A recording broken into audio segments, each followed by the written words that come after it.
Monday, January 25th. Weather has been off and on this week, sometimes clear and blue, sometimes overcast and snowy.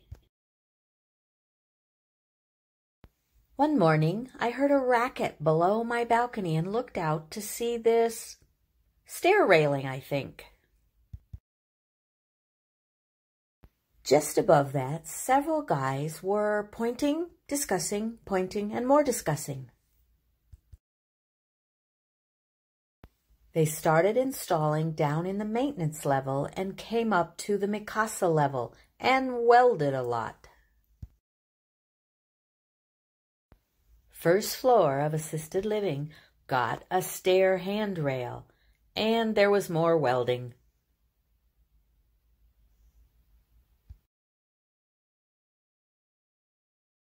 When it came to the second floor, two burly guys picked one up and you could see that it was really heavy and you have to go under an obstacle and up a staircase to get to the second floor.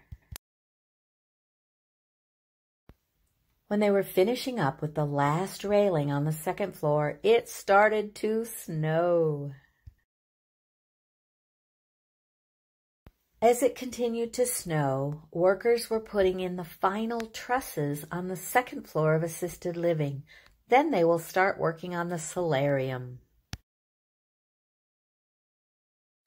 During the week, scaffolding continued to climb higher on the west end of our deck.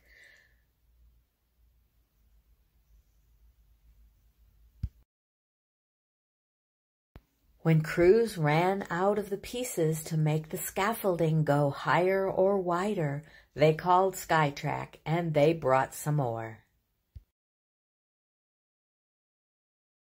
It was pretty tight backing up under my balcony, but the driver is remarkable. He didn't even squish his helper against the concrete building.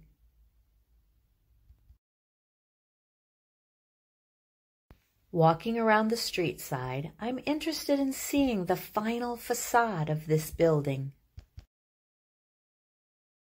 On the south side, walls, parapets, and trusses have almost reached the edge of the solarium. Throughout the week, skies roiled and they seemed to rumble with impending storms. Weather hindered the proposed water attachment to the building and the electrical transfer to healthcare. Friday morning, 7 a.m., we were on the casita wall and saw Skytrack help this crew member deliver plans for the day.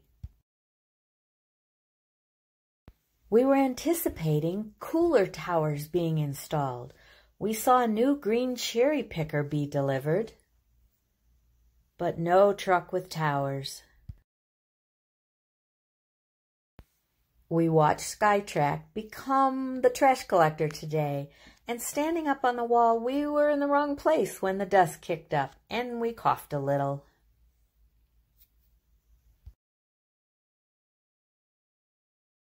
We got excited when we saw a truck, but it was only the crane. He maneuvered slowly down the hill and safely around the bend.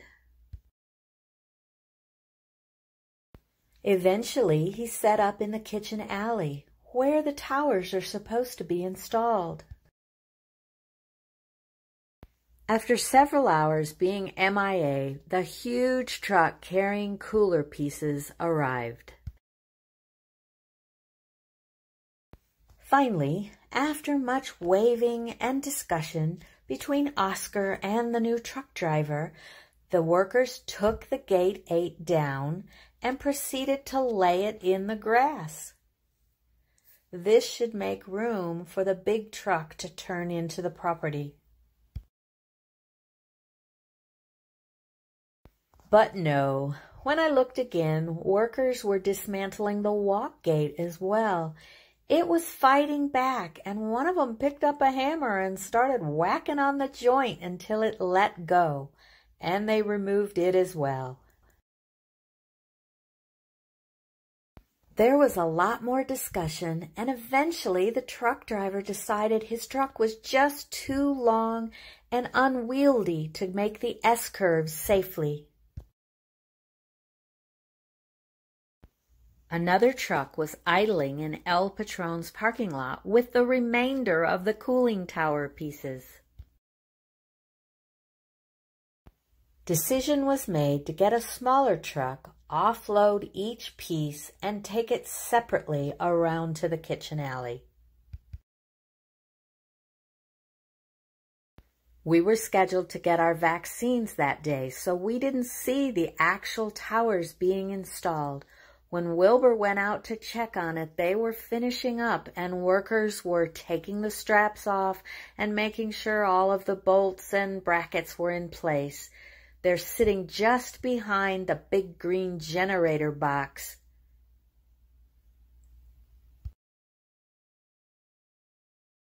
From our balcony on the south side, you can look over the building and see the yellow crane above the gray tower. It has stayed busy installing stair pieces from the concrete garage to the apartments or in the big tall tower.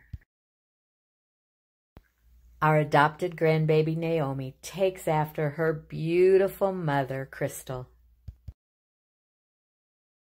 She is becoming very animated, and we can't wait to see her from a distance this weekend. And to hear her sweet laughter for the very first time.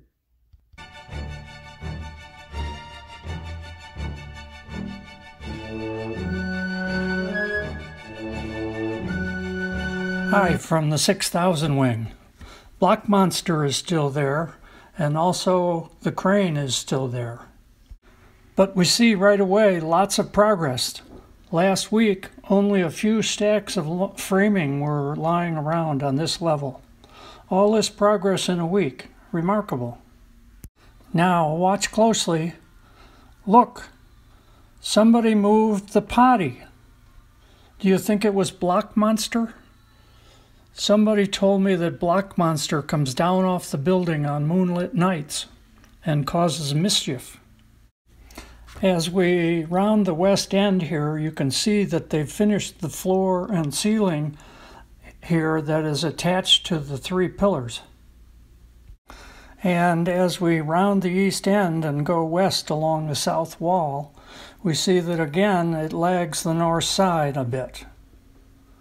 Wow, I got all 4 compass points in one sentence. Hi, this is Jack Breyer. It's Wednesday, January 27th. It's about noon and it's sunny and 32 degrees. Watch for the boss here down at the lower left. There he is. Now watch the inner cinder block wall and you might be able to spot Wilbur's shadow as Wilbur crosses between it and the sun. There it is. And this week we flirt a little bit with Mr. Crane and Mr. Orange Ball. Today, in our tutorial on Wilbur, we talk about the extremely difficult process of flying a mission as an operator or ace pilot. When you understand the knowledge, talent, and skill and endurance involved, I hope you will be properly appreciative. So, to get started, there are 10 steps to run a mission. Step 1. Take Wilbur out of his case, unfold his arms, and put him on the ground. The difficulty here is be careful not to put him under the carport roof. Step 2. press Wilbur's on button. Well, this is way more challenging than it seems. Step 3, press the on button on the controller. Again, this is equally difficult. Step 4, check the status. This is things like, is the battery charged? Is Wilbur hearing the GPS satellites? Is Wilbur ready to go? Does Wilbur know the mission? Step 5, push the button to start the mission. Step 6, watch Wilbur take off and watch his camera view during the mission to see if he's doing what we told him to do. The hardest part here is to not accidentally push any of the buttons that might cause Wilbur to go crazy. The flight takes about 2 minutes, and we have very great difficulty not falling asleep. So step 7 is to hover our finger over the pause button, ready to stop the mission if something goes wrong. If all goes well, Wilbur automatically returns to home where he took off and lands. Then step 8, we turn off the controller. Step 9, we turn off Wilbur. And step 10, we fold up Wilbur and put him back in his case. We're done. Of course, this sophisticated and highly technical procedure requires a license from the FAA. Your tax dollars at work. On that final thought, we return to assisted living. And here, look at the 2 guys shoveling the snow off the roof. The west end is still unfinished, but coming along. Roof trusses and the roof are finished almost. The parapet is covered almost everywhere. But look, people are digging for water and power lines down on the ground. Another set of holes to dig. The excavation by the lobby seems to be done, and they've filled in the holes already. Jumping to the back side, we see there's more scaffolding on the back wall. It's up a higher level. It hasn't quite reached the west end yet, though. Boy, those guys have a lot of snow to shovel. Anyway, look at the ladder sticking up there. That's how they got up on the roof. Can you see it right by the hole in the roof there? This end will be covered pretty soon, I think. See you next week.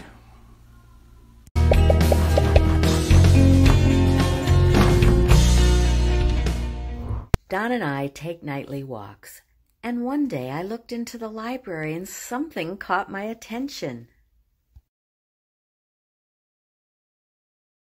Dr. Seuss books. My father used to read these to us regularly, but I've never seen this one. You're Only Old Once, a book for obsolete children. Maybe I'll just read a few pages.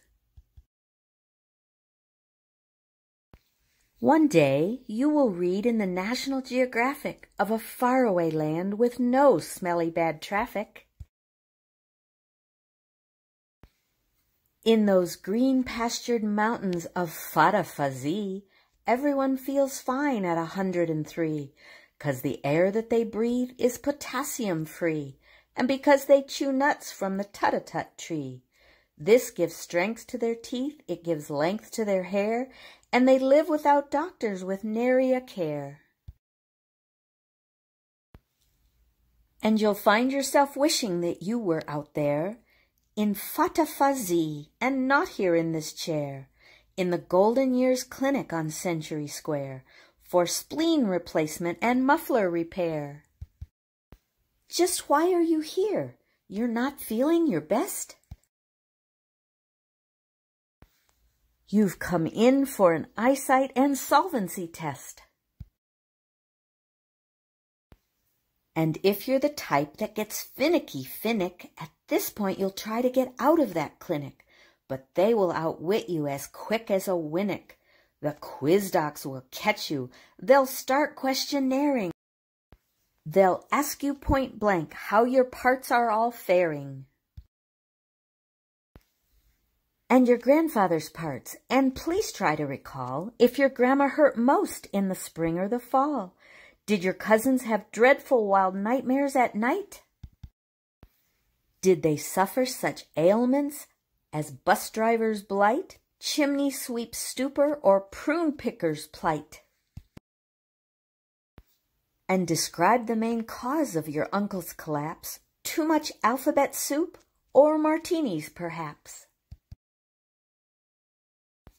And the next thing you know, when you finish that test, is somehow you've lost both your necktie and vest, and an oogler is oogling your stomach and chest.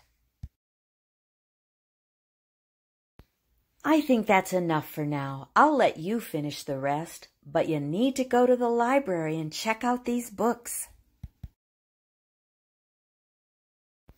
Reading Dr. Seuss lyrics is harder than it looks.